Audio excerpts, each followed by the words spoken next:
getting hydrated and ready for another Helm to Tower podcast. Hello, everybody. Please hydrate because we're ready to talk about Destiny 2. Hello, I am Mike Burgess here with Auri O'Neill, and yep, that's right. We're 3 for 3 in consecutive weeks. I'm feeling good about that.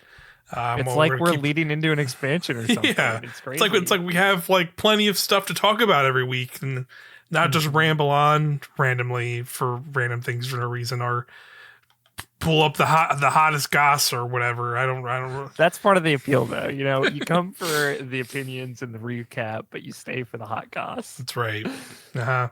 But yeah, we got plenty to talk about this week with all things Destiny 2.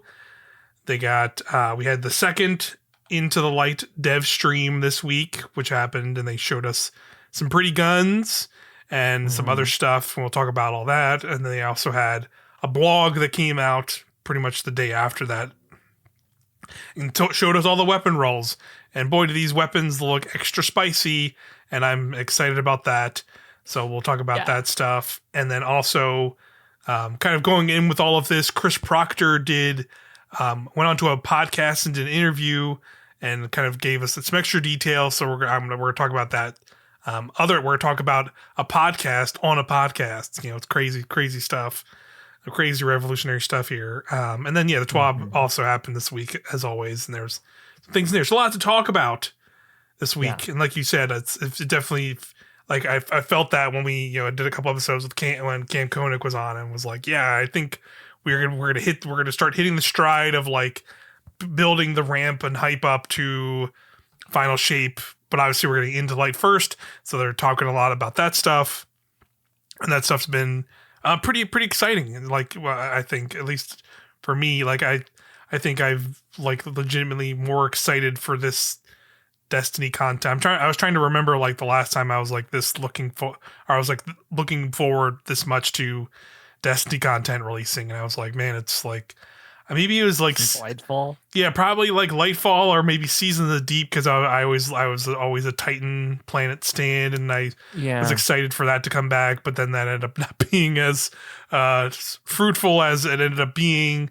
So yeah, probably would have been Lightfall before probably like those two things was like, yeah, I was really stoked for that, and then everybody knows where everything else went at this point, but like How are you though? Are you feeling like pretty excited after like kind of we've gotten these two dev streams with some Into the Light news? There's other things we'll talk about in the episode too that like maybe will lead to that. But are you kind of like starting to feel the excitement again? Would you say? Yeah, for sure. I was like, we got a raid planned for Sunday.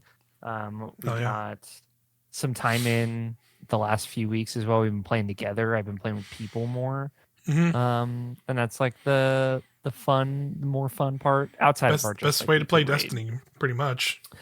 Yeah. And the idea of our group and our friends and the folks that I've been playing with, you included, like being able to do this horde mode sounds really fun. If like the rewards are very good on top of it, which they seem to be, also seems very fun. Just like that. There is just something just so goddamn addictive. And, they know it. These goddamn shiny guns that we got to talk about. But like, us, after a round comparing what drops we got like that, there's just something really special about that with Destiny to me. And yeah, I'm very excited. I'm like still much more excited for the final shape, but I'd like to believe that I have been beating this drum for months now. I've been the one that's been like, not saying that you aren't, but I mean like other internet people, just like, I feel like there's a lot of understandably down feelings about Bungie. Concerned feelings about Bungie's kind of status, and even with like, the future of Destiny, the future of Destiny, and the future of like Bungie as a studio, and like how it seems like there's a lot riding on Final Shape, and it delivering in certain ways, and we'll just have to that's kind of we just have to be along for the ride now at this point. Like now we're like 2 months away roughly. It's crazy to think of that, or we're already like in that time frame, and like I mean, this will come out in April, right? Probably on the 1st. Yeah, pretty much. So yeah, we'll basically, 2 because months. 2 months more or less from the final shape releasing, and then that'll only be a week away from this Into the Light basically coming out. But yeah, they gave us more details about that, as they've mentioned again, having these 3 weekly streams leading up to this. And we had the second stream, which they basically gave us the full lowdown of the 12 brave arsenal weapons that we're getting. So 12 weapons. They're going to be a part of this onslaught activity to go get. And they also showed the Hall of Champions, the new social space. Destiny 1 Tower Wonders are in shambles once again. As I said, hey, I was so sure last week. Yeah, I know. We did. I was definitely like, okay, yeah. I didn't think we would get a horde mode. Sense. This is fine also, just for the I'm not upset. It's same. Yeah, but same. Like there definitely was like coming off of that first stream a little bit of that vibe. I'm with you. Like, okay, maybe they're actually going to do it and put the freaking D1 tower in. Enough people have asked for 8 million years, but no, I still like what it is though. Like, yeah, like you said, like I think it's like fun. Like it's like a storage closet part, but it also is like this, it's like a big fancy hall with like statues and like shacks and a bunch of chests in the area. It's very reminiscent of the Zur treasure hoard area. Not as like majestic or fancy as that is, but very similar because there's just chests and a bunch of fancy things around you can go interact with and vendors and stuff. But yeah, like the lead up into it, you're like literally walking through a closet space and just all of the stuff from these seasonal events are just like left in there. And apparently I didn't see it the first time, but apparently just Ava is just in there, just also in there hanging out. It's I thought that was very funny that she's just hanging out in storage the whole time. She's got to sort this shit out, No one's just help her. Oh God, no one helps Grandma. These statues. I just got this pile of snow here. God. You want to know how Grandma gets the decorations up? It's just her. Yeah, she's just the only person doing this. Just pulls it all out of there. Shax is still just in the champion room, just like whatever, man. I don't. Yeah, I've been making the statues of myself. It's really important. You're gonna these sick holograms of just me that I'm just hanging out with in this room. My cool robot buddy, it's fine. Yeah, but yeah, it seems like this will kind of be like the main space when we'll go into the onslaught activity and do either your 10 rounds or mode in the playlist or your 50 round modes or whatever. We're gonna you'll get drops from completing that and like doing a certain amount of waves, but then also you get I think they call them out in what they're called in this, but they're like trophies of some kind. Trophies. It seems like they are basically like the equivalent. I think they are of, from the sounds of it, is just like the treasure keys from the 30th anniversary. Trophies of bravery. Yeah, there you go.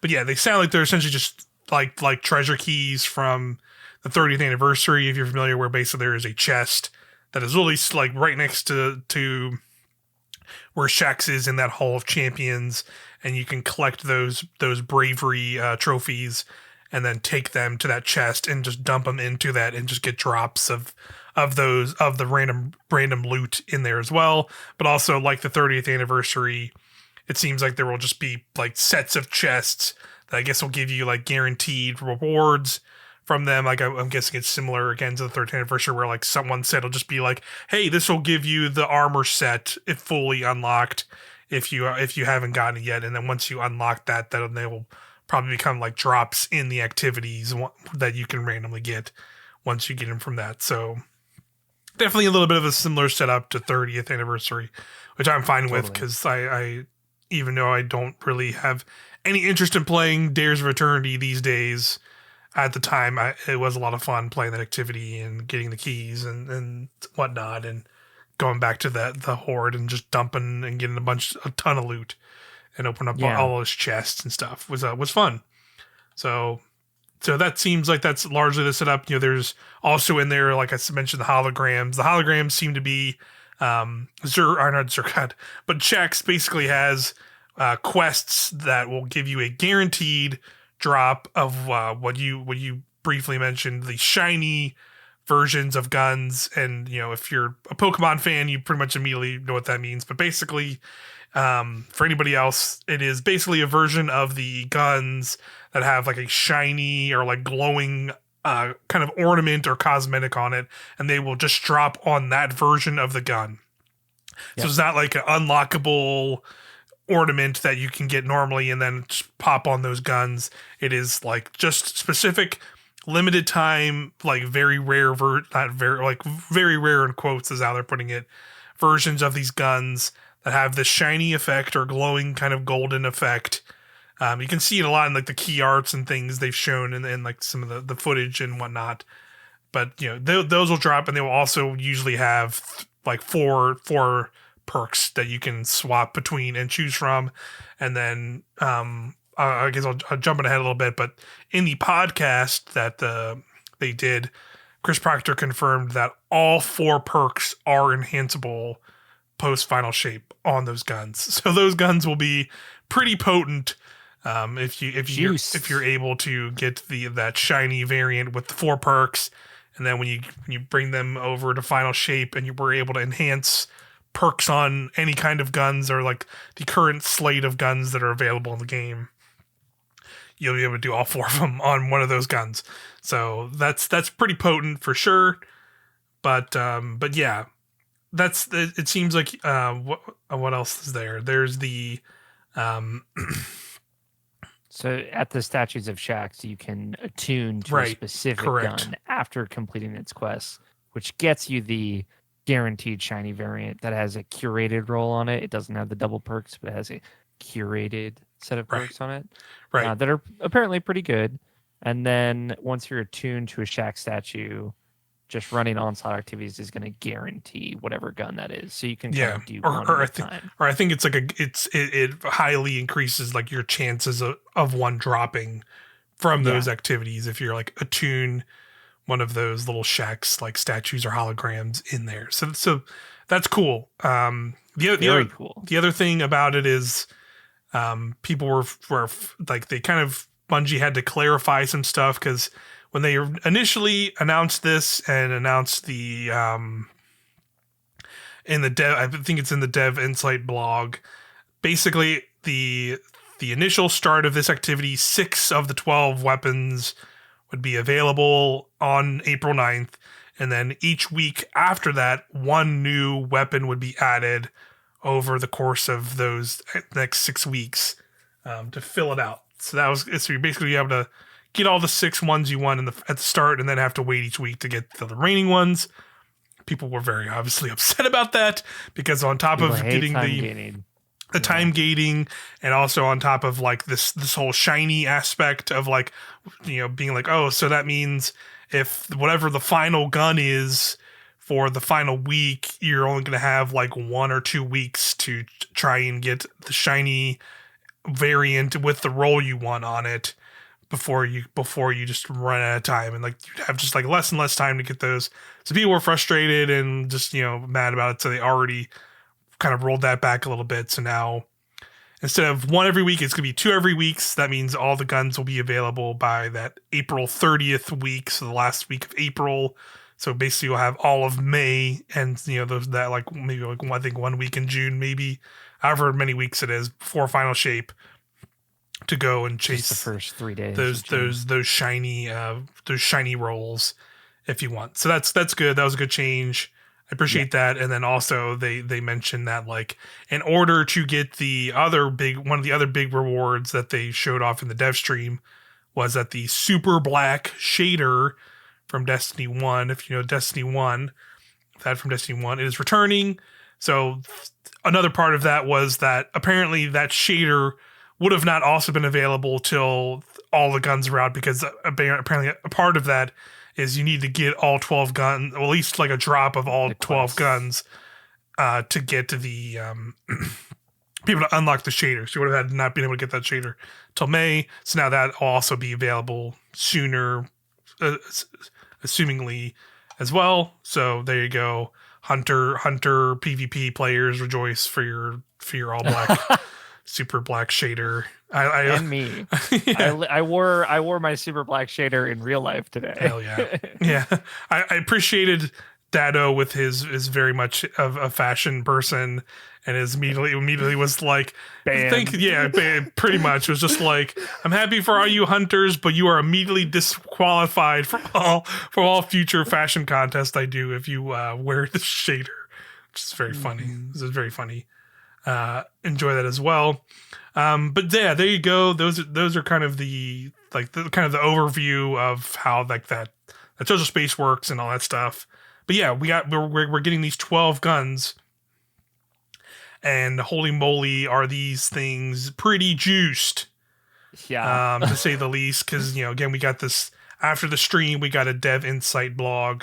They just went through one by one and told us all the roles these can get. They also told us some other things as well. The big thing is here's the origin trait, and then the new perk is called. There's a new perk on them called Desperate Measures, and then that was originally called Last Stand, I think, in the stream, but now it's going to be Desperate Measures. But basically, here you go. I think they named how they work in this somewhere. I don't think Desperate Measures gets an explanation. They didn't in here, but I believe in the podcast, it is explained. But basically, there's Indomitability, which is the origin trait, and that basically makes it so if you're on a light subclass, you get if you're on a light subclass and you get kills with this, it will give you back grenade energy, I believe. And then if you're on a darkness subclass, it'll give you back melee energy on kills. So pretty cool little separate there. I could definitely see the use cases for those on like, oh yeah, that'd be really fun on like Strand Hunter or even Stasis Hunter to get their melees back really fast. And then of course like Warlock, yeah. Arc and Solar Warlock, that'd be really fun to use on that too, because I do a lot of grenade stuff with them. But yeah, so that's a cool one. And then Desperate Measures. Desperate Measures, the simplest way described is it is basically it's more or less a weaker version of Golden Tricorn, but that's because it will basically proc. You don't need to have the subclass matching to get the ability to go. So basically it'll be like if you get a grenade kill, or like or I think it's if you get a weapon kill, you get a buff. But then if you also get a grenade kill and a weapon kill, then you get like a stacking buff of those two together, and then that'll kind of be that. So you just get like a damage buff for getting certain types of kills in certain ways. But it's essentially like Golden Tricorn, but instead of having to have like, oh, you need to do solar kills with a solar thing with a solar weapon, that'll get the buff. Like it just.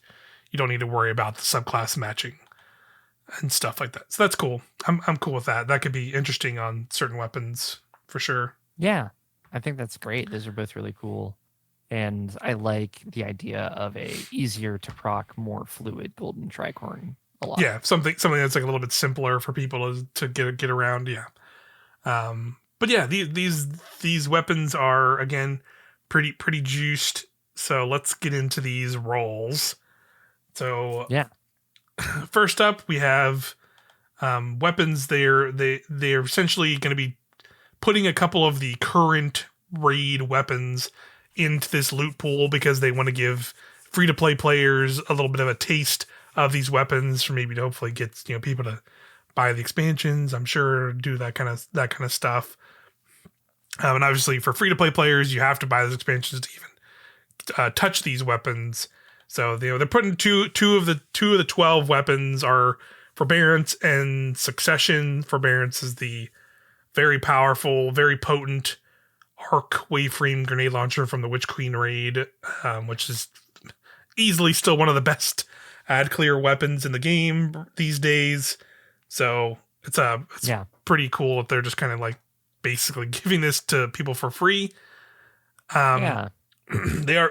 We'll get into it when we talk more about the podcast. They are going to be nerfing chain reaction a little bit on specifically special weapons, but so like this, come final shape will not be as potent as Forbearance is currently in the game, but I think it still will have a lot of really good stuff. So here are the perks for Forbearance.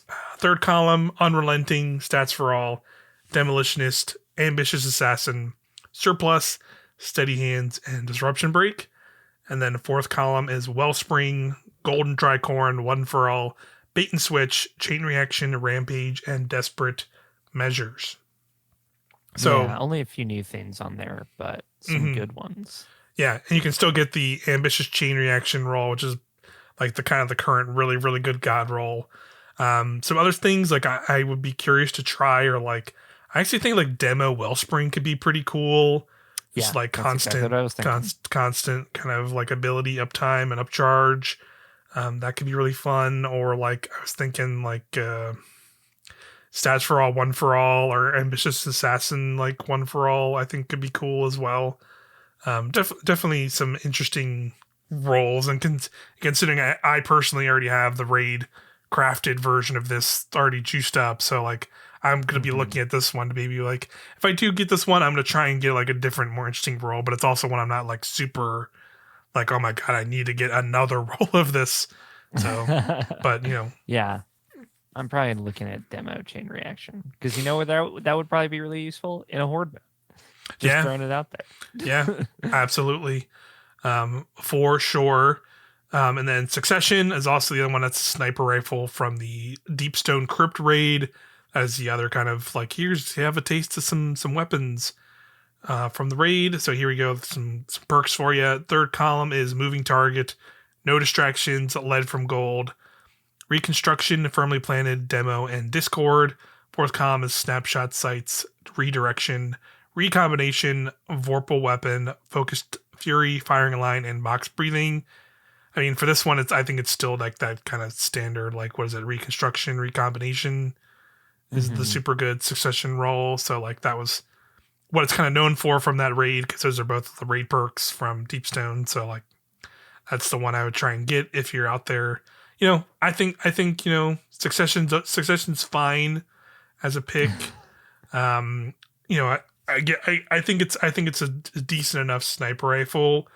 Yeah. I think there could have been other picks from Deepstone, but I think this is fine. Yeah, I obviously like Commemoration would have been like the pick. Right.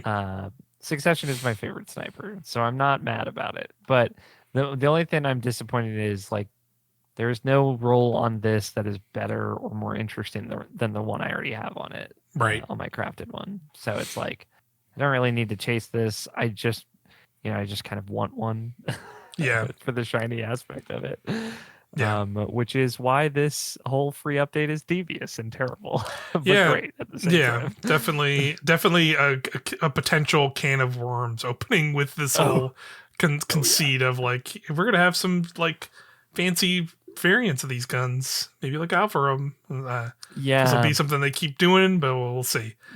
You can't craft this, or you can't get the patterns, or you can't get that ornament on anything else. You have to get it. I definitely see this happening again in the future. Yeah. Next up, a classic, the Fallen Guillotine, the first Vortex Void Sword that came in, and boy howdy, is this now become like the best. This is pretty much the best sword in the game. Not even joking. Like we'll get it. Well, like now we're getting into like the non-raid, like returning weapons and kind of the new weapons. And from here on, like y'all, like these are like pretty much the best in slot weapons from here on for like a majority of these things. It's kind of wild, like how potent some of this stuff is. But I'm fine with it. Like personally, I'm fine with it. Like it's, for me, I look at this as like, this is supposed to be a celebration of Destiny as a whole, just like the 30th anniversary was, and a lot of those weapons were like super good when they were first introduced, and like this is like I feel like in some ways, it's a small, I'm considered probably like a smaller update overall, but regardless, it's still like a bigger celebration of this moment of Destiny and going into this like Ultimate expansion. It's like, this is if any time, more time than now to like juice the fuck out of us with like really crazy weapons, and going into final shaping, we get all like the new aspects and supers with the light subclasses and whatever other weapons we get. Like, this would be the moment to like, right, get us just like, have us just be fucking super crazy and let us just go crazy for this big moment in the game. And like, you can worry about like re-nerfing us or bringing us down, like, you know, in episode 2 or whatever the fuck, you know. That's just that's just kind of my feeling on this. Like, just like who cares? Like, let's just let them have fun and like let people be broken, powerful, just make it fun for people, you know. Yeah, here to that. I realized, like, you know, when I was making my loadout because there's gonna be a dumb armor based gimmick in the raid that we were running Sunday. I was like realizing like I have not changed from like these 5 weapons in like 3 seasons. And God, it would be nice to just use something different. So I am like new stuff. Yeah, I'm excited for new stuff that I want to use. Ideally, like, you know, there's always a chance we get our hands on it. It's like, all right, well, this is fine or whatever. But right. I don't think that will be the case. Certainly not with Falling Guillotine, to be specific. So because sorry, I'm pouring one out for everybody here that went and grinded out some slammers like literally like 2 weeks ago. I mean, like for me it wasn't that big of a deal. I ran like 2 or 3 GMs and got what I got. Like, same. So it's not like I was like doing like a ton of them, but I want to say like I was like randomly tuning into Leopard, and he was actually like doing a grind for it once, and I think he ran like 30 or 40 GMs trying to get some God roll slammer, and then of course this drops. So like, I've actually not gone and seen his reaction to this stuff, but I'm sure it's pretty funny. But yeah, Falling Guillotine was already like a super good sword to begin with, and now it's going to be like even better with his perks. It's getting Vorpal Weapon, Relentless Strikes, Repulsor Brace, Frenzy, Attrition Orbs, Chain Reaction, and Duelist Trance. That's the 3rd column. Yeah. 4th column is Surrounded, Whirlwind Blade, Destabilizing Rounds, Eager Edge, Bait and Switch, Sword Logic, and Desperate Measures. Like, holy cow. Like, I want to see, I want to see like, I want to see somebody with Relentless Strikes Surrounded or like Frenzy Surrounded and see how crazy they can get with damage with this thing. Cause like, even like the classic Relentless Whirlwind, I think I talked about it briefly last episode, but Aztecross did like a damage check, and this was still like the second, I want to say it was like the 2nd or 3rd best weapon in the game, with still just those 2 perks, and it was like up there with like weapons that had like you needed to get to this damage by proccing Surrounded on this. Now this sword fucking has Surrounded, so it's just like, good lord, this thing is just gonna be the best sword in the game, like, period. Like, that's just, if you need the best sword in the game, you can literally just get it here, and it's there. So that's wild, but cool. Yeah, I'm here for it. Give us some crazy shit. Why not? I'm very excited to see the big numbers that people can make this do. Yes. So 1 phasing Crota's gonna happen, I believe. I'm sure. Yeah. Some people might be able to do that in some way, shape, or form, but like this weapon will absolutely make that even easier, I feel like. Next up, again, we thought this was coming back, and now it is for sure. We have the Recluse SMG is returning. And yeah, it seems pretty good from these updated perk rolls. And then of course it is coming back with its kind of iconic perk, which was Master of Arms. It is like a weaker version of Master of Arms. I want to say like it's like 15 or 20% now, instead of like, it used to be something crazy, right? It was like 40 or 50%. Yeah, I believe it's 50% down to 30%. Okay. So still pretty good. Or 20. Yeah, it's pretty good. Still pretty good. But here are all the other perks it's getting in the 3rd column. It's getting Feeding Frenzy, Enlighten Action, Subsistence, Threat Detector, Repulsor Brace, Hipfire Grip, and Dynamic Sway. 4th column is Master of Arms, Target Lock, Frenzy, Destabilizing Rounds, Surrounded, Tap the Trigger, and Desperate Measures. So yeah, this thing will be also probably arguably the best Void SMG in the game now as well. Yep. I think I'm definitely going to try and get a subsistence Master of Arms. I want to get. Yep. I really like the repulsor destabilizing round combo, but I also, because I play the Gear Falcons Hunter, so that's like an immediately like a super good combo with any gun with that. Pretty much makes it immediately becomes very good on that Hunter Void build with that. So I kind of want to get that on there as well. So that would be super good. Of course, try, yeah, go ahead. Subsistence Desperate Measures. I'm curious about that one on this Yeah. one too, Yeah. especially with Void. Yeah, that would be interesting. Next up, of course the perfect pairing from back in the day that pretty much caused sunsetting to become a thing in Destiny 2. The two guns. The mountaintop, aka the grenade launcher, PvP pinnacle weapon from back in the day is the only the special ammo rocket launcher. The special ammo rocket launcher, yeah, because it was like its whole thing was that it was a micro missile perk that made it so it just perfectly shot in a straight line. So they have changed that functionality, and now it is basically an intrinsic perk. So that'll be like a frame essentially, like it'll be part of the frame of the weapon. And they basically made it work like they showed in the dev stream. Where now this is basically like the danger zone perk where you can use it as a rocket jump. So now you can basically rocket jump with the mountaintop, which is I think it's a pretty fun little thing. It's awesome. Yeah. I do like that.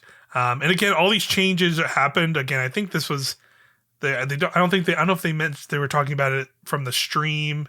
Once I move over and look through the synopsis of that podcast, we'll talk about at some point. The reason some of these changes are obviously happening because obviously they were super powerful and were broken, but also these changes they're making to Master of Arms and this micro missile thing they said will also allow them to make future weapons with these things on them, like they've been proceeding to do, right? Where we have a lot of weapons that had their raid perks and they were in the raids for a while, but now they like are slowly like putting them out on later weapons that come down the line. Where it makes sense, and I think that's like a cool way to do it. So yeah, like more grenade or more micro missile breach grenade launchers. That's cool. Yeah, sure, why not? Yeah, and they said it was on the podcast. Proctor said that it would be a little bit before there was another one. So Mountaintop will be like the only one for a little while, which makes sense. But like just an example of what you're talking about, Falling Guillotine here in Onslaught is the first weapon to roll with sword logic outside of Crota. So we'll see. In the future we will see like baby mountaintop or whatever. So that'll be interesting. Yeah. But that with a rocket pistol, you know what I mean? Yeah, that could be fun. But yeah, here are the perks on the new mountaintop. It is Ambitious Assassin, Impulse Amplifier, Demo, Lead from Gold, Slick Draw, Auto Loading Holster, and Overflow.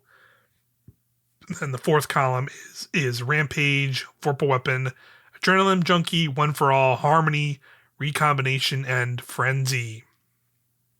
So interesting. I'm thinking either auto-loading Recombination, because you'd probably be using a primary, or auto-loading Frenzy for like that quick out and reloading faster. Yeah, I was thinking that too. Or like, I was thinking like, I wonder. I feel like auto loading and Harmony could be interesting. Yeah, just because it's like because you're already swapping to a different weapon to get the auto loading anyway. I'd be curious how that works. Impulse Amplifier, I think, would be also curious about, but I feel like that's more of like what does that look like? I feel like that's more of like a PvP thing, to be fair, but that could be disgusting in that. Yeah, other than that though, I would say auto loading recombination sounds cool, or Ambitious Assassin recombination could be kind of neat too. Auto loading Harmony actually does sound really good. Yeah, so I'd be curious to try those. And again, like talking about like the thing about these weapons is like clearly there's like a lot, like clearly there's like very good optimal rolls as always with these, but there's also just like tons of other ones. It's like, okay, I kind of want to try this or try that and see how it goes. Like, which I feel like we've definitely not had. Junkie would be great. Yeah. And I definitely don't feel like we've had that with as many guns as of late. Or at least I guess this is for me personally. Like I feel there's not been as many guns that have come to the game over these past couple of seasons that made me go like, oh yeah, I want to try this or this. It's just kind of been like, okay, yeah, this kind of looks cool. I'm going to get it. And then I see the perk roll I want. I'm going to throw that on and then probably forget about it anyway. And that's been a lot of the like guns recently for me, at least. But you know, these things just all again constantly seem really good. And of course, going into the next one, especially Hammerhead, the first legendary machine gun that was introduced in Forsaken. This is like it's a Black Armory, the first one of the Black Armory weapons. And yeah, this machine gun pretty much seems like it's about to be the best machine gun in the game. Like, holy shit. I just wish it wasn't void.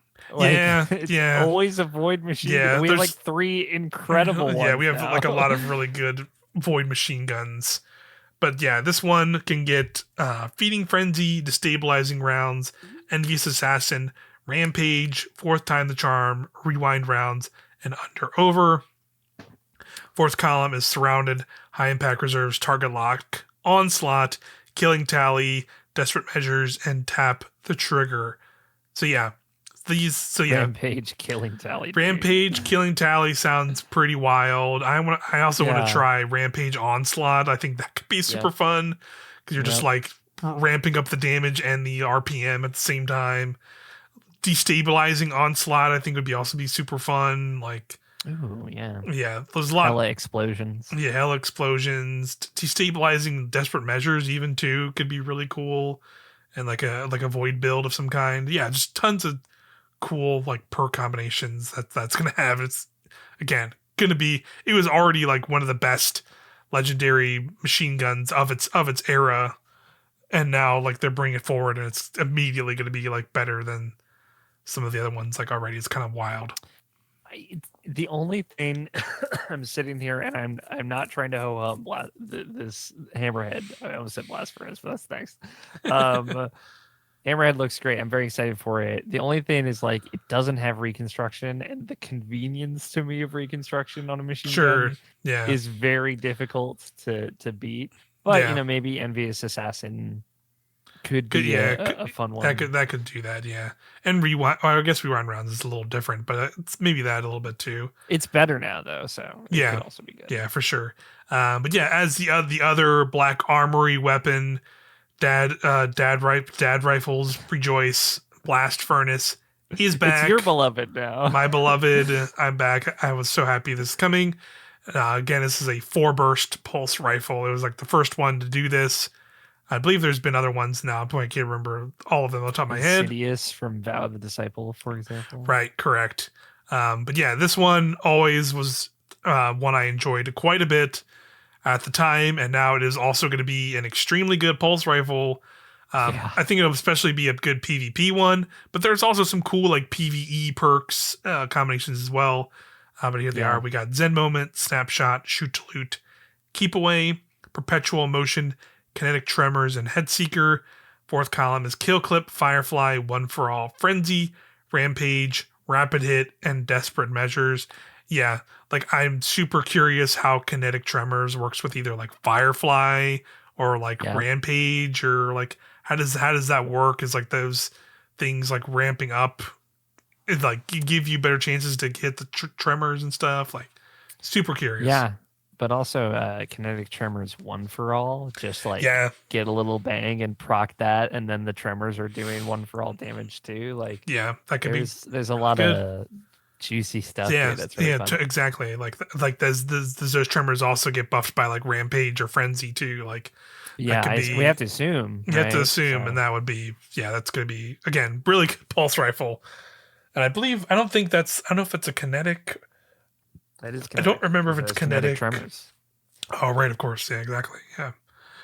So, like, I think all the other ones are energy. I can only think of Insidious, but I think there's a 4-burst solar as well. So yeah, this is the only 4-burst in the kinetic slot again. Mm-hmm. So yeah, excited for that one. I'm glad it's coming back. And I'm also glad this one's coming back. You can't take it away from me. Edge Transit, baby! Finally, we've been joking about this for years. Yeah, I know. This point. They're making it real. God, what an incredible moment would it be if one of the I think actually Edge Transit is like the first in the first group of 6, but it would have been amazing. It is, yeah. If they like one of the week, if it was like a later week, and then that week they just were like, "Oops, it's all Edge Transits," and then for that whole like week or something, they just pissed off the entire fucking community by just having nothing but Edge Transits drop. Oh my god, that'd been incredible. But I'm probably not going to do that. But this stream was so good. The last thing they showed was just a vault full of Edge Transits. Yes. Page 1 of 12, Edge Transit, corner to corner. Incredible. Absolutely top tier. Absolutely top tier way to see that. And then bringing up the vault, I just mentioned it here because it might have been in the TWA, but I'll bring it here. It was in the stream. But yeah, in the stream they mentioned for the final shape we'll be getting another 100 vault slots, so be able to get an extra 100 slots there for weapons and stuff. So rejoice. Yeah. No, I think we'll be at 600. No, we're at 600 now. Are we at 600 now? Okay, geez. Yeah, 700 slots. Yeah. Dang. Cool. But yeah, Edge Transit. And it's funny. I'll read the line here just because it is pretty funny. It says, this heavy grenade launcher is a long-time fan favorite and the most often requested weapon to reprise in this list by far. And they go, okay, not really, but the ridiculous drop rate or other thing was such a persistent meme that we couldn't resist including it, turning it into one of the strongest grenade launchers in the entire game. They fucking did it. They turned the meme into like literally the best grenade launcher that's going to be in the game once this comes out. And I gotta give them props for that. It's amazing. Great. It's so funny. I absolutely again made the joke, but I'm going to keep making it again. If you don't come to my day 1 Final Shape raid with a shiny God roll, 4 enhanced perks, Edge Transit, you're getting fucking kicked. Get kicked. Get the fuck out of my. You think you're gonna kill the witness without this? You fucking losers. What are you gonna bring your Apex Predator with your fucking whatever shit? Get that shit the fuck out of here. Edge Transit enjoyers over here.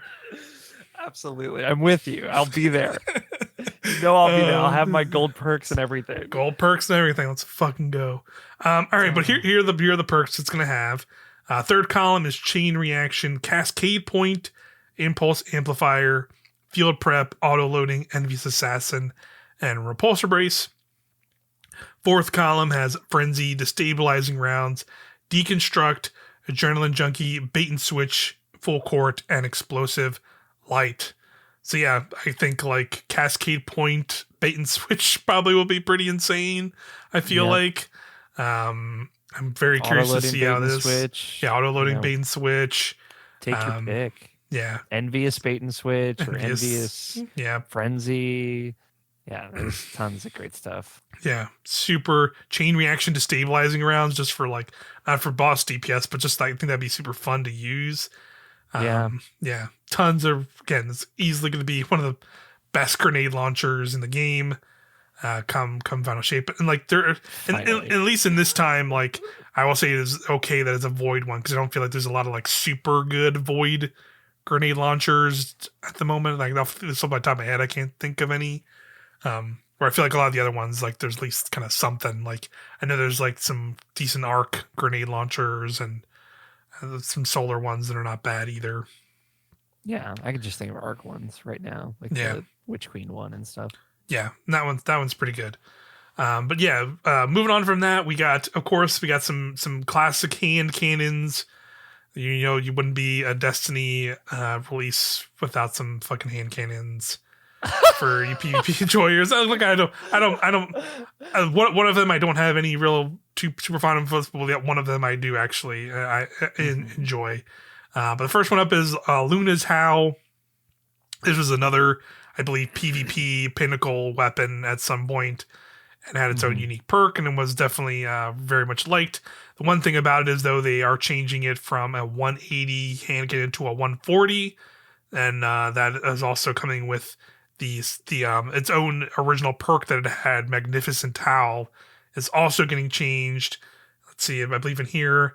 Here we go. For this iteration, we've kept it as a precise frame 140 RPM hand cannon and redesigned the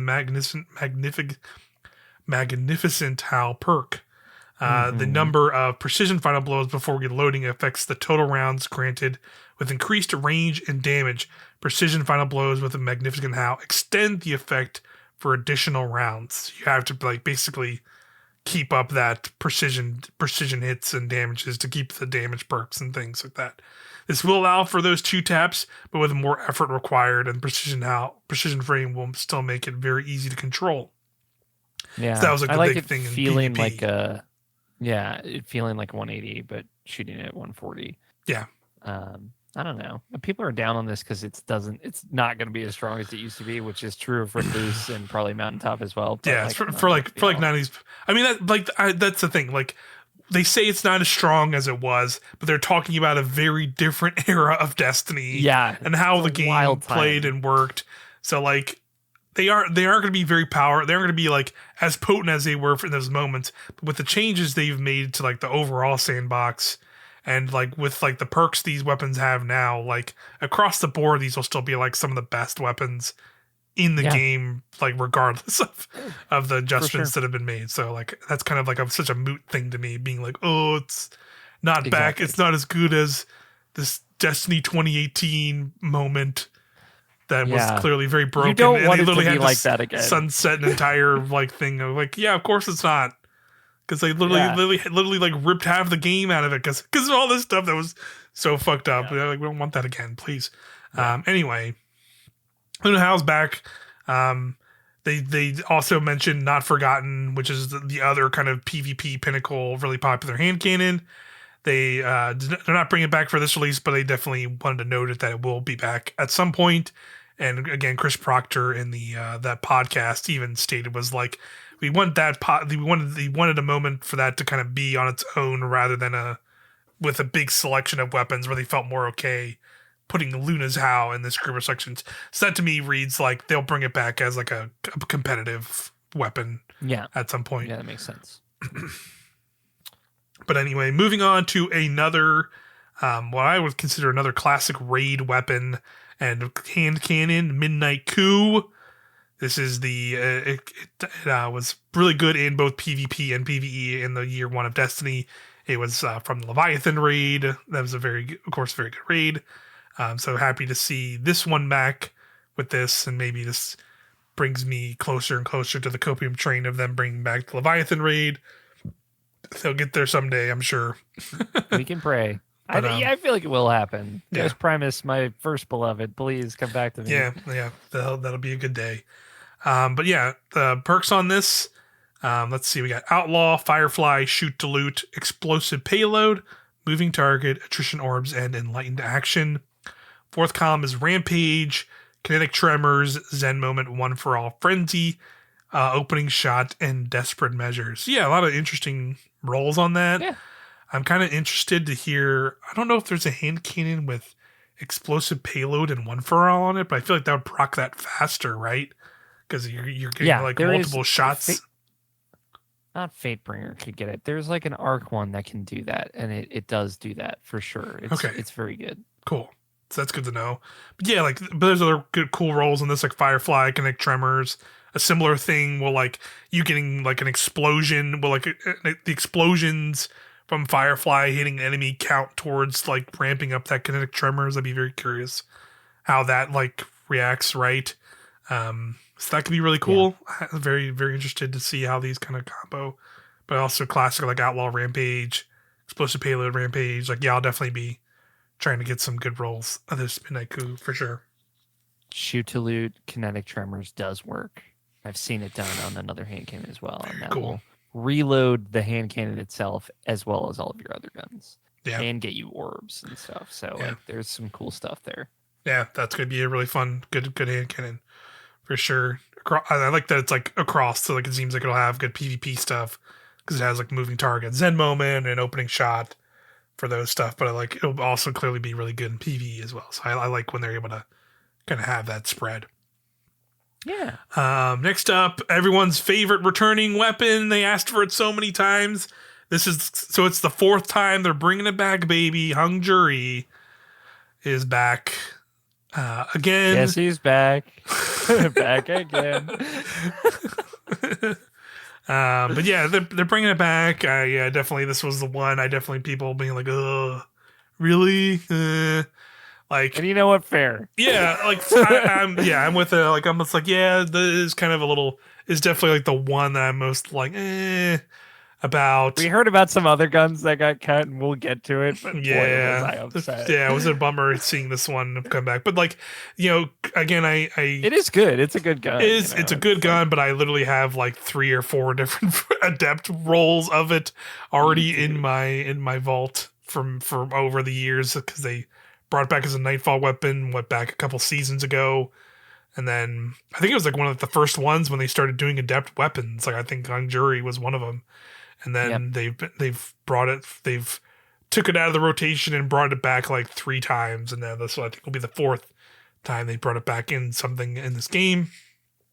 Part of me, I'm willing to live with this if this just means it forever lives in this activity, and it will no longer be a nightfall weapon, and they can put other weapons in the nightfall rotation.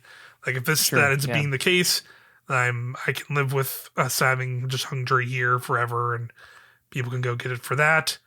I don't really see myself going again. This is one like forbearance or succession that I'm like, I don't see myself at all these weapons grinding the most hard for. If I get like some kind of 4 perk shiny drop, lucky drop, like cool, but I don't think I'll actually try and focus this. But here are the perks for those interested: rewind rounds, enlighten action, kinetic tremors, rapid hit, shoot to loot, no distractions, and loose change.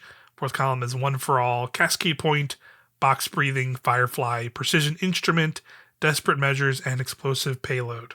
So, still pretty good rolls, all things considered, on it. But yeah, it's like hard to be super excited. Like, let me pull up my dim real quick. I want to see how many. Yeah, I was gonna say, I think I have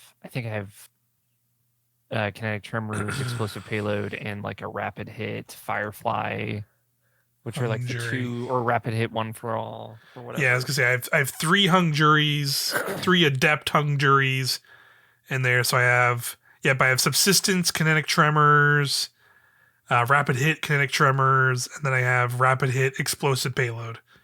And I have like that. I even have them from different seasons. So I have the season of the Seraph adept hung jury, which that's the rapid hit, explosive payload. And then this one's I think this is Defiance or something else. But like I remember they like changed one of the seasons because one is like the adept gold, and I have the adept silver one. Like, so even from like different seasons and stuff. So that's there you go. Lots of hung juries, and I can live. It's fine if it's here. It is what it is. I couldn't find mine in my vault, so but I gave up. But yeah, it's fine. I'll live with it considering all the other weapons we're getting with this for the release. Last we have is Elsie's rifle. This is basically playing off of the original in Destiny 1. You got the Stranger's rifle, which is like a pulse rifle that was in that game. And they basically are trying to bring it forward here in Elsie's rifle and kind of evoking that pulse. It straight up just looks like the No Time to Explain exotic pulse rifle, but it is like slightly different. I think this one's a void, a void pulse rifle, and of course it'll have perks here as well.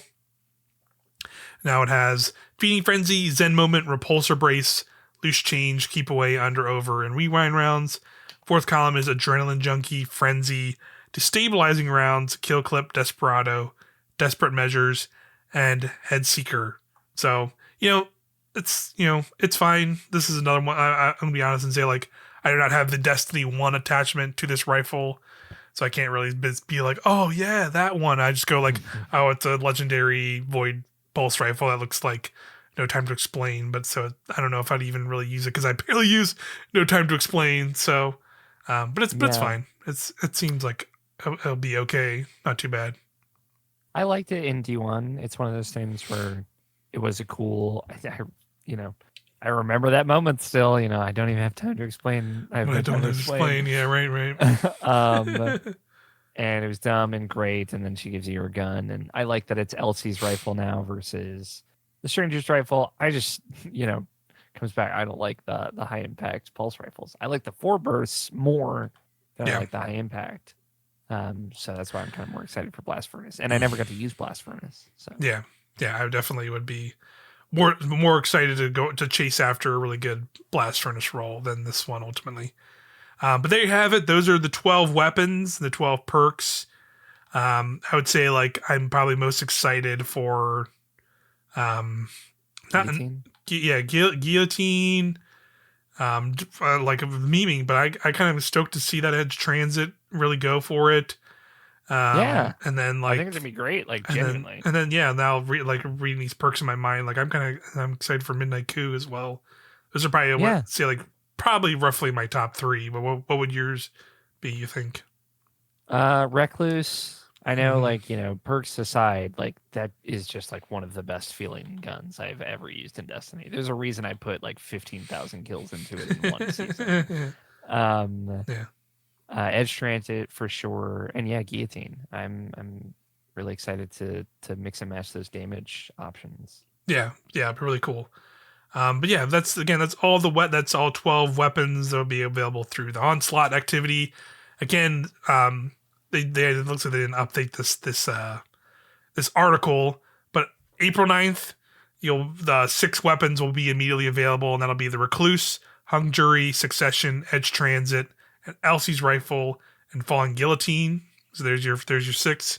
So already a lot of pretty good choices there. The remaining 6, this says till May 21st, but now it'll be through April 30th, and we will get 2 new weapons each week. So the next week we'll probably get so it'd be like, I wouldn't be surprised if it's like Blast Furnace and Mountaintop 1 week, and then so on and so forth through those remaining weeks up until April 30th. And then remember to go to our site and get your quests so you can unlock the gun each week. Quests, I assume so. So you'll have those weekly quests, which will get you a curated roll of like that, a curated shiny roll of one of those weapons, and unlock it as like a random drop to get for stuff. So that's definitely the stuff you want to do there.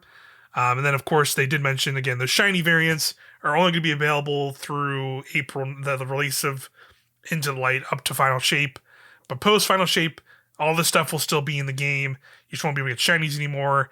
I think this was in like the Twitter thread where they explained how they're going to move up the time frame, but they said Onsite will essentially move into the Vanguard like playlist, like, and it'll be its own node or menu, and it'll be its own little node that you can select from the Vanguard Ops playlist after the Final Shape goes out. So Onslaught's sticking around, all the weapons are sticking around, and so you'll be able to go get them. So that's cool. I'm glad it's sticking around. Again, I think we talked about it a lot last week already, but I hope it's something that's, again, we're not looking at it as they're willing to put it in the Vanguard Ops playlist as a permanent thing. I hope they do not. It is not fallen on deaf ears.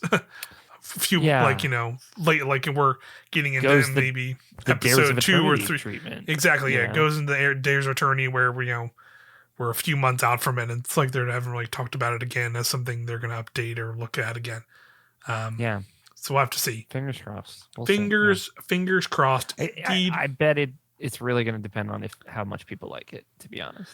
Yeah, like it seems like if people want to stick around in it and keep doing it, and the map variety, I think will definitely also play a factor and stuff. But yeah, those are the weapons. Again, now switch over gears here to Chris Proctor interview that he was on a separate podcast called the PVE Podcast. This is like part of like Massive Breakdowns. If you've ever heard of them, he was on their podcast and did an interview. It's really good. It's only like an hour-ish or so I definitely recommend go listening to it if you want to after you're done listening to this podcast. Listen to this podcast first. YouTube.com/Helm to Tower, our podcast servers. But yeah, I'm going to put the video and then put a comment saying Strangglaive. Strangglaive. When in doubt, always. always post Strangglaive. And since alongside the podcast, they also usually post like a little like kind of synopsis of when they do these interviews on Reddit. So I'm just going to kind of read through some of the Reddits. So thank you for putting the interview as a good interview, PVE folks. If they somehow randomly hear this, your podcast, the podcast will be linked in our description down below if folks want to go listen to it. It's very fun. Yeah, it's good stuff. But yeah, here's what kind of Chris had to say in some of this stuff. It kind of talks generally. Again, generally is mainly focused on this Into the Light update with a few other kind of like balance tweaks and things mentioned coming in the final shape. So that's some teases there. So let's go over this. Again, the limited edition, aka the shiny weapons, will have the extra traits in 3-4 columns.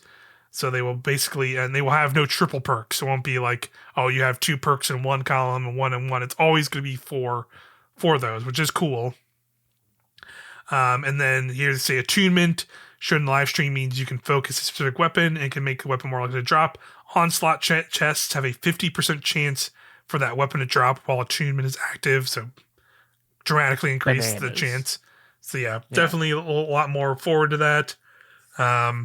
And I think he said they always drop guns, right? Because you get the armor from Jax's Mikasa house. Kind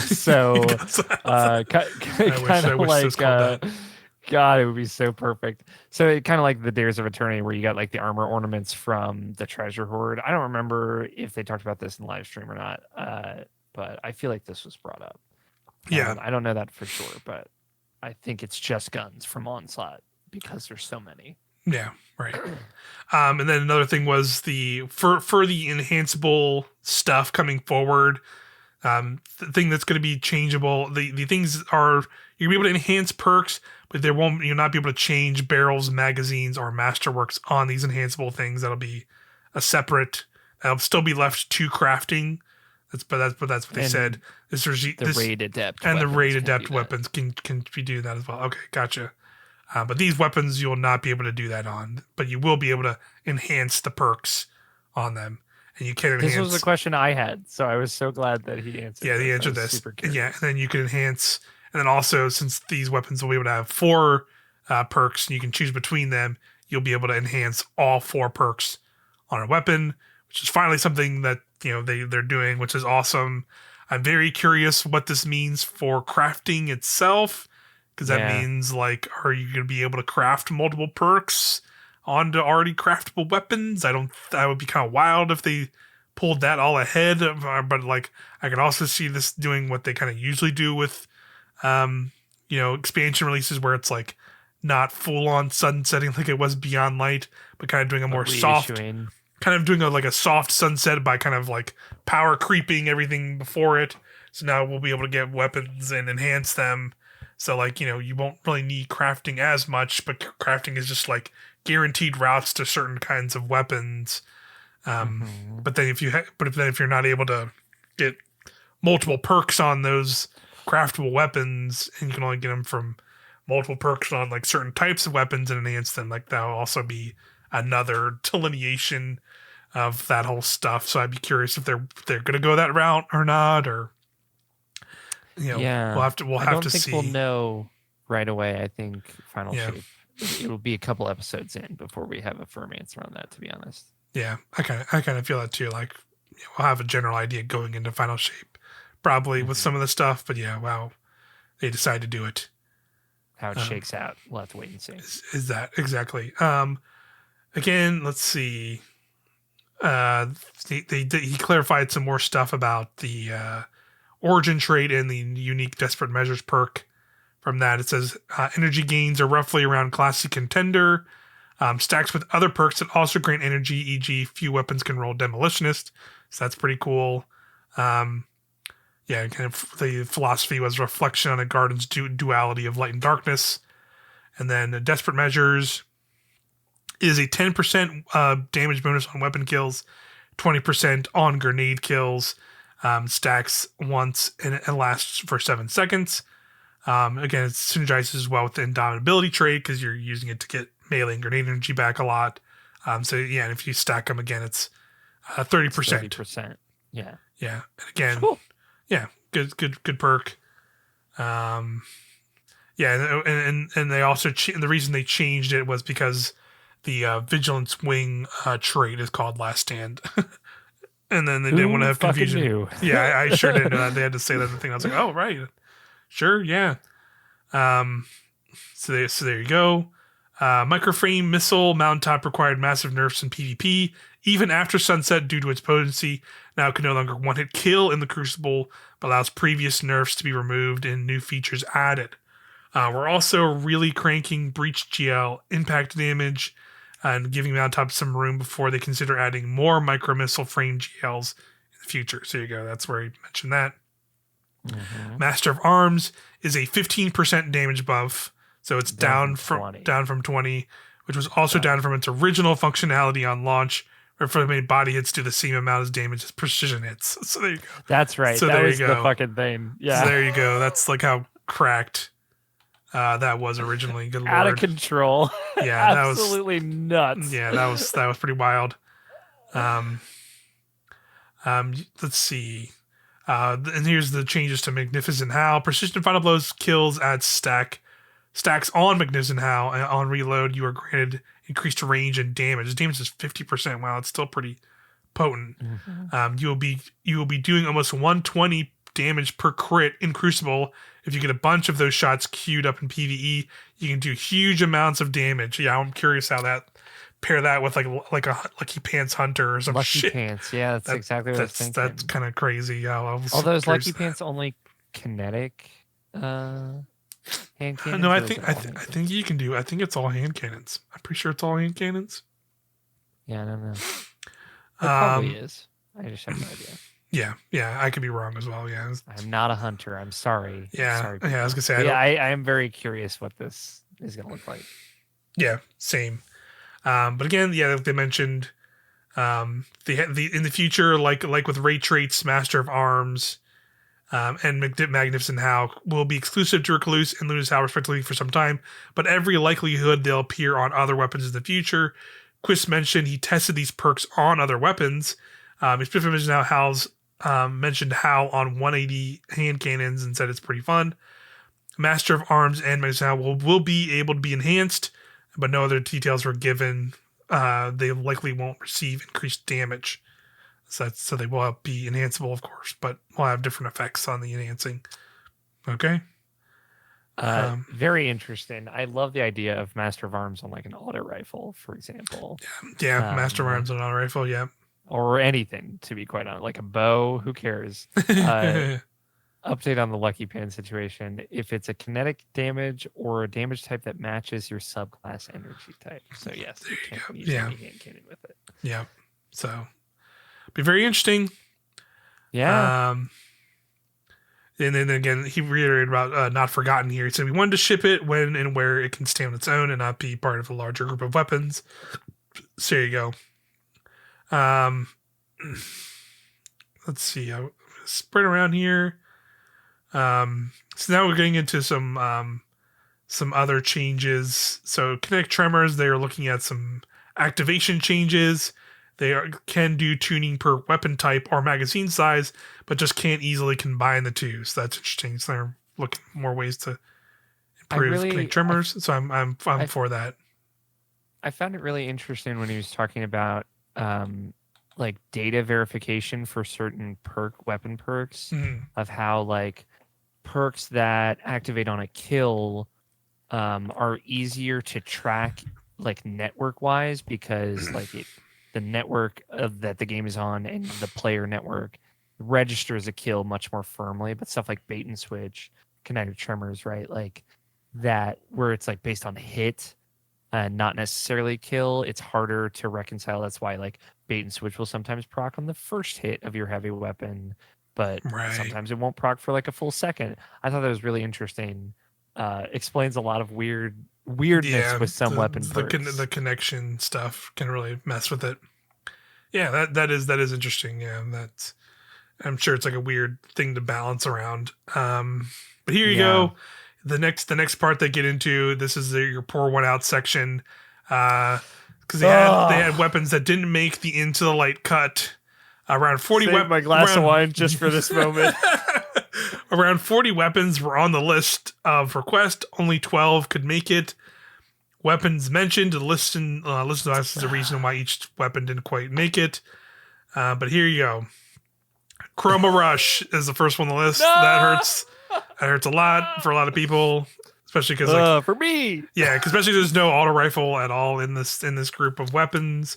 Don't I fucking know it? Garmo Rush would have been a really good pick for this one. It would have been for sure. That'd have been cool. But yeah, it's just it just lets them bring it back as like a craftable set of weapons in the future. They're thinking about it. That's true. They're re-bringing them back. They at least they obviously know like which weapons are very popular. Like of course I'm sure they have like a list of like usage rates and things of like here's a bunch of weapons we have now that like people really loved and used a ton like that are primed to be coming back. Next up was first in last out. I believe that's a shotgun. It's a popular one. Dustrock Blues, that was like I think a pulse rifle from Forsaken, or is it that a hand cannon? I can pull that up again real quick. 21% delirium. That was the machine gun, right? Dustrock Blues was a Forsaken shotgun. Oh. Gotcha, it's kinetic shotgun. Yeah, 21% delirium, I believe, was I don't know an element, but it was definitely a machine gun, right? Yeah, it was a machine gun. I believe it was like a pinnacle weapon from Gambit. From Gambit, yeah, I believe so. And yeah, it was very good. Let's see. That was like one of the onslaught. Yes, guns, like, it was. Like it was a weapon that originally had killing tally on it. Oh yes. So it had overflow killing tally. So that was kind of its original inception. Was that? So that's I can see. Yeah, that's very popular now. I didn't realize that's what that was. But I remember I knew the name, but I didn't realize that was killing tally kind of origin. Of course, Fatebringer, their classic Destiny 1 weapon. Fatebringer would have been cool. Yeah, it would have been cool, especially because like the VOG weapons haven't been like updated yet. But this also allows them just to make that suite. Like it's already, that. they can make those weapons craftable and update that suite at some point. They're gonna do that for sure. Like that's pretty locked in. Dire Promise was, I believe, another popular hand cannon. It's a hand cannon. I actually have a Dire Promise in my vault it's like one of the few hand cannons back in the day that I really liked before they got good again. Yeah, because like it's technically it was brought back at some point because I can see here it has like a. It's Arrivals, I think. Arrivals. It came back, and I think you can get it in World Loot Pool. Maybe not. I don't remember. I think Banshee can focus it on some days. But that's a good one. It's like a revolver style hand cannon. I like that one a lot. Yeah. It was pretty good, but I'm honestly glad. I'm okay they didn't do too many more hand cannons because Midnight Coup is also like if they didn't do a Leviathan gun at all, I would be bummed. So right, totally. They did Wastelander, which was the shotgun from the 30th anniversary. Still pretty good. I think like I'm fine with them not doing that one because it's like still pretty easy to go get and free to play thing. Yeah. Antiope D, that was a D2 year 1 gun, I think. So like a scout, I think. It was a submachine gun. Oh, I vaguely remember this because I remember it could get. It's so far back that it doesn't even have random rolls. Yeah, because I just pulled it up and like it just has a curated roll and it has ricochet rounds, tac mag, and kill clip on it, and that was it. Oh wow, tac mag, kill clip, what a combo! There it is. Yeah, it's like it looks like that. Like there's been like a more recent hockey SMG. Yeah, that it looks like, but this is like the older version of that. I vaguely remember that for sure. Trophy Hunter was like another one I wasn't fully sure on, but I remember he brought it up and like the people on the podcast were like, oh. But it was a season of the Dawn weapon. Okay, I've definitely seen people. Sniper. Yeah, I've definitely seen people use this, and like I remember this being a big one. There's a PvP. It had a crazy scope. Yeah, it had the crazy scope, and it had like it was a big PvP weapon, I believe.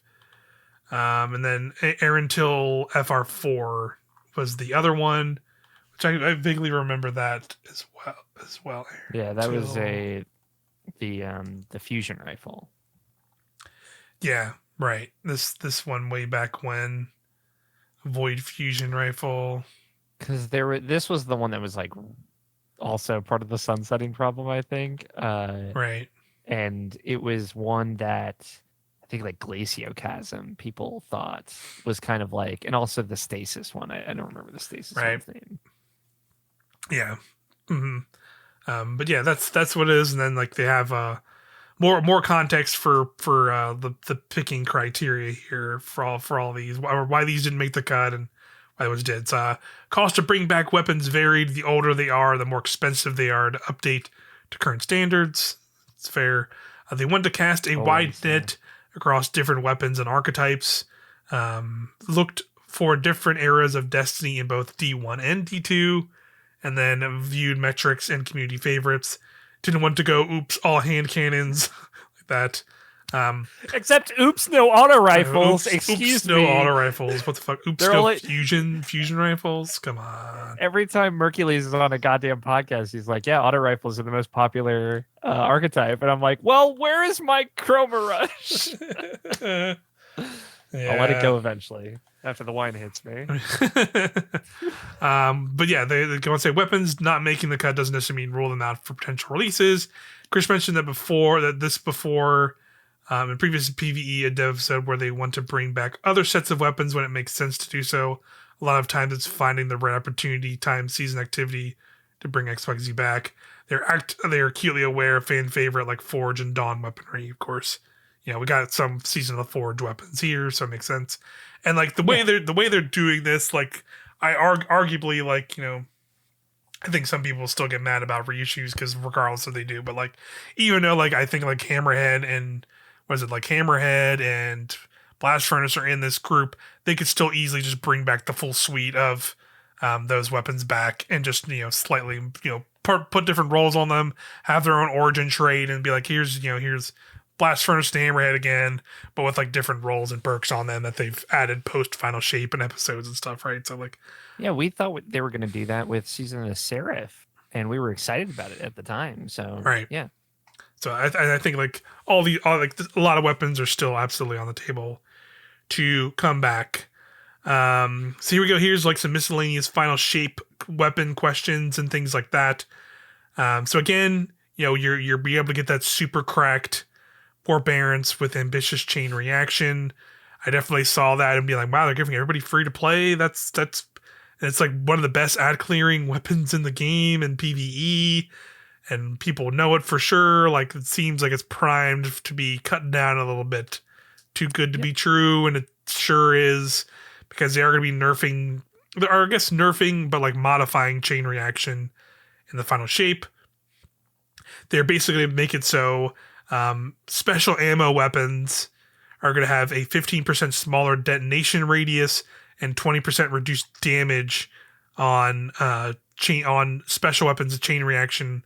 So basically, they're going to be nerfing it a little bit on Forbearance there, but they also said they are doing this because that will allow them to also put it on other weapons, and specifically special weapons. So you mentioned in the podcast, you mentioned Glaze, and he mentioned pellet shotguns as well, potentially getting funny chain reaction. So yeah, I'm super curious. Yeah, what like a chain reaction shotgun would be like. I think that could be really fun. But on the fusion rifle, yeah, really good. But on the inverse of that, heavy weapons, the chain reaction is getting a buff, and it's basically keeping the current detonation radius sandbox values, but is getting 30% increased damage on heavy weapons. So that'll be on heavy grenade launchers, heavy on swords. Like that seems like it'll be pretty crazy, for sure. So I'm that sounds like that's a fair trade to me, in my personal opinion. Like, again, there's some part of me in the back of my brain that is just sitting here going like, man, I think they're priming grenade launchers to be like the new DPS kings and Final Shape.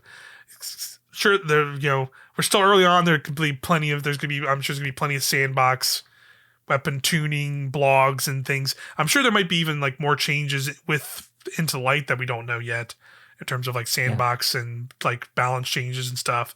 But I'm sure obviously for Final Shape there's going to be a ton of stuff. And there's part of me that just wouldn't be surprised if there's something, right? There's just like something either in like we get to an encounter in the final shape raid, or get to some other thing, and we suddenly have that moment where it's like, oh, I have to start really caring about grenade launchers now, in a way that like we have just not for a really long time. You know what I mean? So like I could see that really happening, just because like how much stuff they've been doing over the course of like multiple seasons now, right? Where like they increased like the drum magazine size. They increase like damage in at some point, and like they're increasing like perks that are beneficial to grenade launchers now here with chain reaction. So very curious about where that's all going to lead. But moving on, Chill Clip's previous nerf didn't make much impact, and instead hurt things that weren't Riptide. I like how they said that. But basically, they are making so Riptide will keep its 3 shots to freeze, as it currently is, but other non-rapid-fire fusion rifles and on other weapons, including single magazine weapons like GLs and rocket launchers, it will be unnerfed down to a 2-shot freeze. So that's cool. 2-shot freeze is back. I always liked forbearance and like deliverance, or not forbearance, deliverance. Yeah, deliverance. Yeah, I enjoy still using that now. So, in fact, that's going to be back in play for freezing those champs is cool. I like that change. I'm cool with that change. You can rest well, Riptide. Upcoming, you had your time. Yeah, exactly. Yeah, upcoming exotic weapon changes. There will be some exotic changes coming into the light and final shape. Some more info on that soon. So there you go. There will be other stuff. These 3 he give though are really good. I'm particularly excited about one specifically, but the first up is the Queen Breaker. Man, they've been trying to make this one. They've been trying. The weapon team says Queen Breaker is situationally good, basically on demand arc blind, but it'll be receiving some buffs. 12% damage increase to mini bosses, champions, bosses, and vehicles. And reserve increased by 3, and then selectable scopes are also going to be added to it, which is pretty interesting.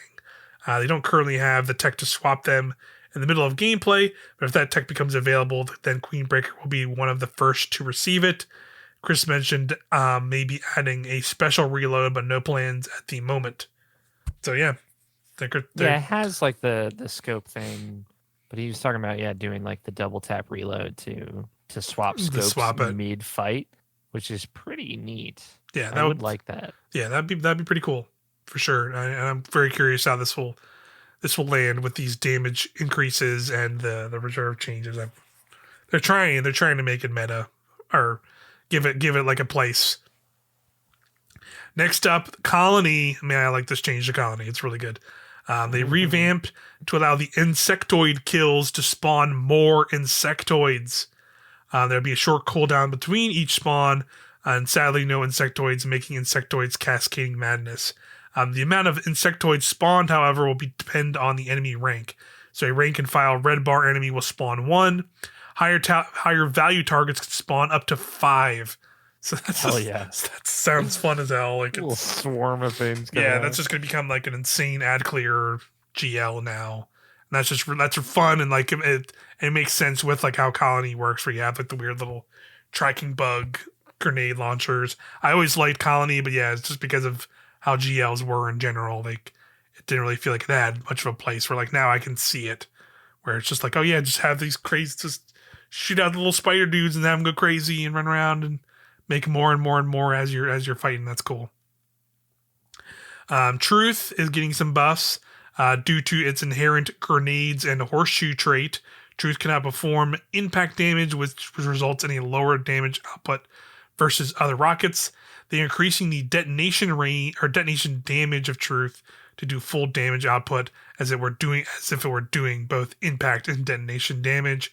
They're also increasing the reserves by 3, and then the detonation and reserve buff is on top of the damage ratio and reserve buffs that Truth already received in 7.3.5. The Truth gets 9 at base currently. Presumably this will take it up to 12. So that's pretty cool. Definitely trying to make that a big contender there for rockets. That'll be interesting. Necrochasm is going to get a catalyst. They're changing the 1 for Thrall catalyst a while ago, but they didn't go into details. But that's coming with the final shape. Tessellation as well. The pre-order fusion rifle exotic will also have a catalyst, but they didn't get into much details. They just said it will be subclass / ability related, but more info will be soon. So there you go. Bait and switch and cold steel weirdness is the next part. It says bait and switch activating on different shots is caused by networking issues, like you mentioned just briefly a little while ago. Server and client, and cold steel should be only activating once per heavy attack, not per tick of the heavy attack. So it looks like they're going to try and do more with that and fix that stuff where they can.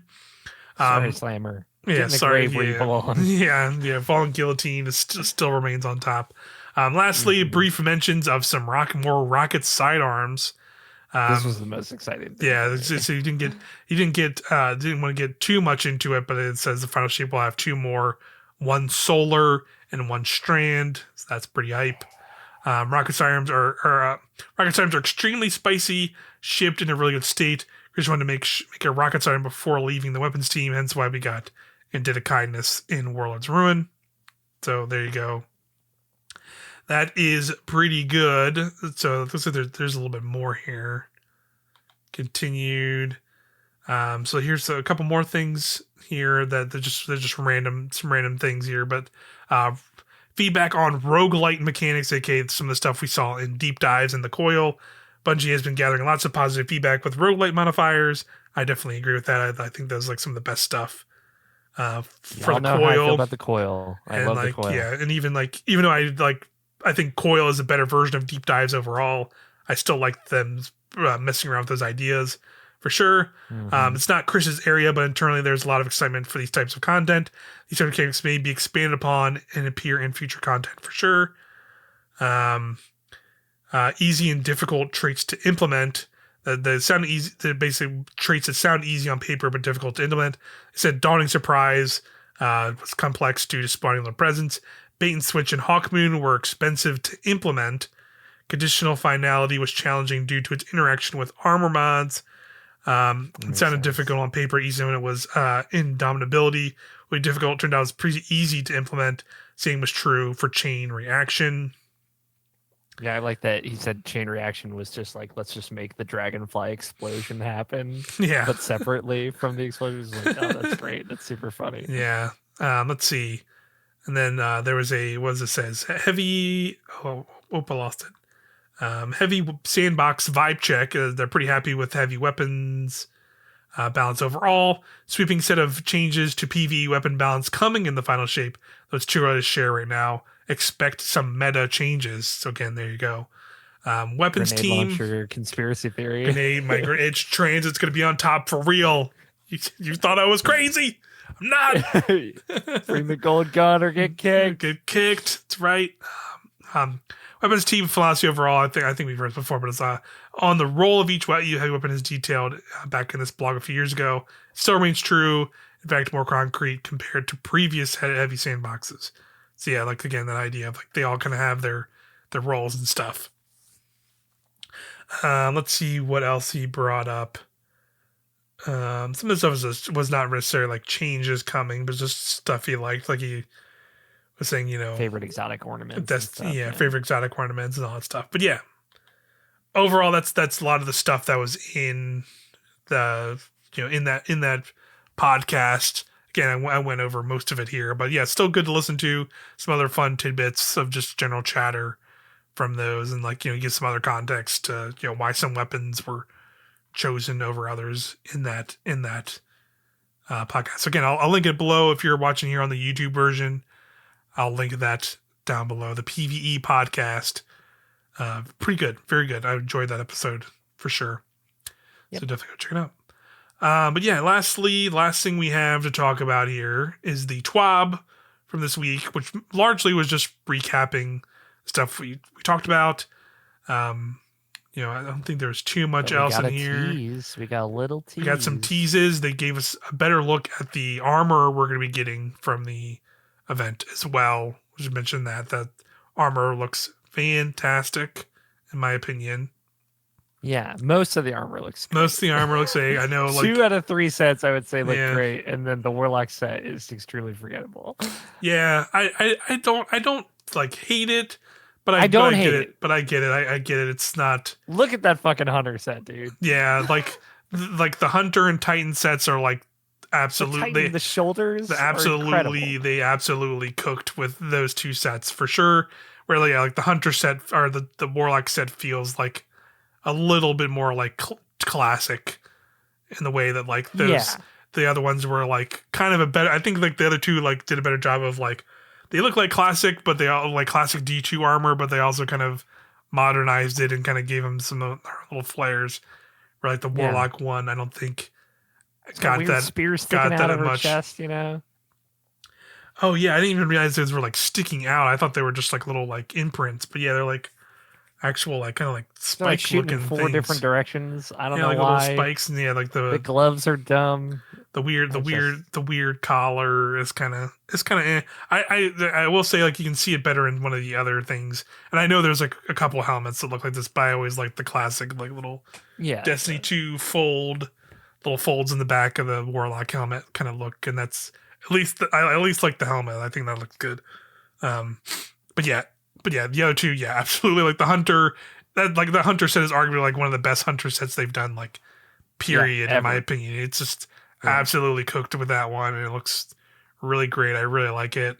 Excited to go get that. That's gonna be that's gonna be like just the armor you get from playing Onslaught and into Light Update. So hell yeah. But yeah, we have one more stream to go. April 2nd, I believe, is the last Tuesday updates. That'll be the Tuesday reset before the actual Into Light update comes the following week. And they gave us, again, in the TWAB here, some more teases of what to expect to talk about. The return of 2 classic exotic missions. A preview of 3 new PvP maps arriving in May. And a new PvE challenge we call Pantheon. What the heck is Pantheon? What is Pantheon? What is Pantheon? And more, like I'm sure that'll maybe be some maybe sandbox previews or changes potentially. Two classic exotic missions returning. What do you think they are?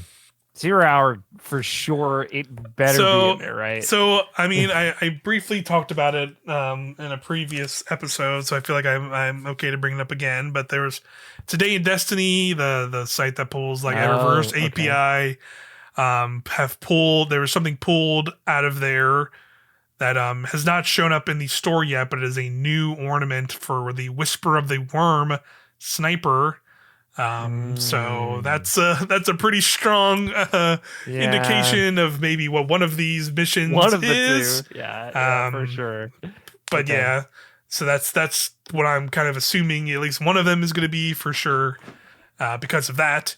And then the other one, I mean, like obviously, like the biggest obvious one is 0 hour. Like it's got to be, but it could be Harbinger. It could be Harbinger with Hawkmoon.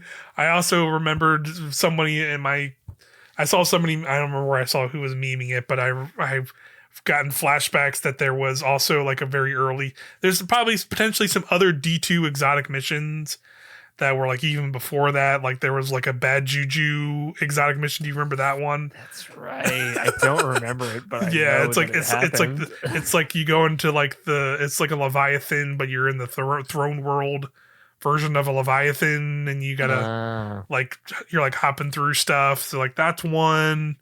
I'm sure like there's kind of like a lot of those time I did not play as much Destiny. In that sort of like one era where it's like from post, when they first started doing like the more proper seasonal content after Shadowkeep. So from like Shadowkeep on to Beyond Light, there's those seasons that were actually like full on cycled out every so often. And there might be some exotic missions that were a part of those moments that I don't fully remember that could maybe spring up. But like, I mean, like, but yeah, like, come on, like everybody knows 0 hour is like the big one. besides those Whisper, those two besides Whisper are the big ones. Like it would make sense to see them both, or at least confirm both of them are coming. Like I would be like, I mean, there's part of me would be like super impressed / shocked if they were like, yes, both of them are coming, like with Into the Light as well. and they will be there on April 9th. I'd be like, oh wow, holy crap, you're doing, dude, that's kind of crazy and cool. But I could also see it potentially being a scenario where it's like they'll give us one here with Into the Light, and then maybe with Final Shape we get the other one, right? Like Sure, they could maybe spread them out a little bit, because they like their time gating, as we've learned with the weapon rollout. So, and stuff takes time, but like I could see them doing like a little bit of a split release of these exotic missions to get people to come back in. But regardless, I'm super stoked at the idea of a craftable Outbreak Perfected or Outbreak or Whisper of the Worm. Whisper. Like those would both be super cool craftable weapons. Like I'm trying to think, like maybe not another damage. I was gonna say like Focus Fury or something that would go along with it. Focus Fury or like Recombination would be really cool on that, or like I don't know, just other kind of reconstruction, yeah, like some kind of other just so perks that way like it gets that. back up to 3 while you're not using it. Yeah, super cool. Outbreak with anything would be great. I mean, like Outlaw is fine on it, but like anything. Do like rapid hit, or like do fucking kinetic tremors. Like that'd be stupid good on that with like the explosions and the things like that. Like that would be super fun. I already fucking love Outbreak Perfected. So whatever else you can add on top of that, very good. Yeah, I'm here for that. For sure. So that'll be a really cool thing once it happens. So again, we'll see. You'll be hearing this probably the day before that stream goes up, but that is what we'll get. We'll hear about that. What the heck is Pantheon? Somebody in my Destiny Giant Bomb clan joked about a boss rush. I just thought that was very funny. Just like some kind of raid boss rush or some shit. But I think that seems like maybe too much. I don't know. Maybe it's some kind of like, maybe it's just some kind of like, I could see, I don't know if it'll be like a full on new activity thing, because they call it a PVE challenge. So I'm curious if it's going to be like something else, related to that. Maybe it's like some kind of other, like maybe it's some kind of other like Conqueror-esque like title thing to chase after for hardcore PVE players. I don't know. Yeah. Some kind of emblem or whatever they're called. Yeah. Title chase thing. Yeah. Some kind of other end game PVE thing for folks to chase. So we'll have to see. I am definitely curious. And then of course we'll see we'll get a preview of those 3 new PvP maps. It'll be pretty cool. Reminder for people right out there: Europa map, Neomuna map, Terraformed Pyramid map. I was thinking about it. The Europa map, I was like, oh yeah, like in the snowfields, but it's like, well, it could be like a Deepstone Crypt style. Yeah, totally. Map. I would love like some kind of mixture of that, right? Like, because half and half. Yeah, like a half and half. Like, because there is some of those Europa areas where you're under the snow, and you're like in those like ice caverns, but then you like walk into the Clovis ruins, Exo wall. So like, some part of it that's like in that underground caverns. Another part would be I think that'd be actually really cool. That'd be a really cool map. Yeah, that would visually be awesome. At least. And then like, of course, like Neomuna will probably just be like city streets and futuristic-y things. And it'd be cool if they had like some like, well, I guess like the one map multiplex, the more has already kind of Vex networky. So this maybe it could be. I bet they would stick maybe more to like the city vibes of Neomuna. I know this is like a classic joke from like way back when Witch Queen came out, how I like it had been 2 seasons and I hadn't ever seen the Throne World map. I have never played on the multiplex. Wow. I was gonna say I've played a good amount of PvP. Yeah, I was gonna say I know for a fact I've played probably way more less PvP than you have in multiple seasons. I've played. It's only been 1 match, but I have played on it. Still. That's very funny. I load them up in private matches now just so I know that I can walk around. Yeah, just walk around them and see them and stuff like that. Yeah. But again, the like 3 smaller or like kind of medium-ish maps that are more like Chav 4 or whatever, that was their point of comparison. I am like, those are the best maps in multiplayer, so I am excited for those. Yeah. It'd be cool to see. Cool to get a little preview of them and get a vibe check for them. be an Onslaught map too. Yeah, that would be my hope too. I think that'd be a cool way to like maybe show like have like a it's like sort of like a quote unquote preview of one. Be like, hey, this will be available in the like for play on Onslaught already now, but then like in a couple weeks in May, the playlist. It'll then be the PvP version of that map will be in the playlist or whatever. I think that'd be a cool way to do it if they did that. And I'd be curious to see. Yeah, I'm hoping they maybe show other Onslaught maps in the stream as well. The and more tease of a tease, telling us when they're going to tell us about the final shape, right? Yeah, sure. Like be like, hey, maybe end of April, end of April or later in April, we're gonna have like a Vidoc or something, Bungie Vidoc talking about final shape or something. I bet they will. I would bet they would have to have like some kind of close to Vidoc equivalent kind of thing to kind of re-reveal the final shape. I feel like what it'll be. But yeah, exciting times ahead. I'm curious, excited to see what they talk about in that stream on Tuesday, and then there'll probably be some other stuff. I wouldn't be surprised if there is like some sandbox tuning updates, as they mentioned here. I wouldn't be surprised if maybe we get like a dev insight article next week as well of some kind, maybe being like, here's some sandbox changes for weapons or armor or other things like that potentially for Into the Light. So that makes sense to me if that stuff is going to be coming. But yeah, we'll have to see.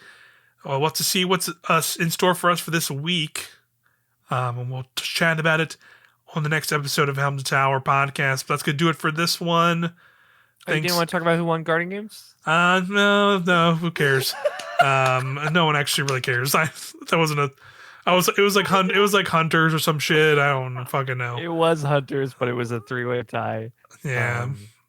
Yeah, they had to give them like they got more silver medals. They or got whatever the participation trophy. Like, and it's like whatever. I don't care. I don't care either way because like you're right. Because now it's bringing back. Now I was like seeing people get like pissed off that Bungie didn't make it like some marketing ploy to have like a 3-way tie or whatever. And it's like, dude, who the fuck cares? Like this fucking Guardian Games, man. Like I don't fucking care anymore about this. Like they're showing Into the Light, which is like looks way cooler than anything that could be like, here's a 3-way tie for Guardian Games. We gotta come together to fight, man. That's a cool marketing for this thing. Like people were legitimately getting mad that Bungie didn't do that. And like it's like, dude, who the fuck cares?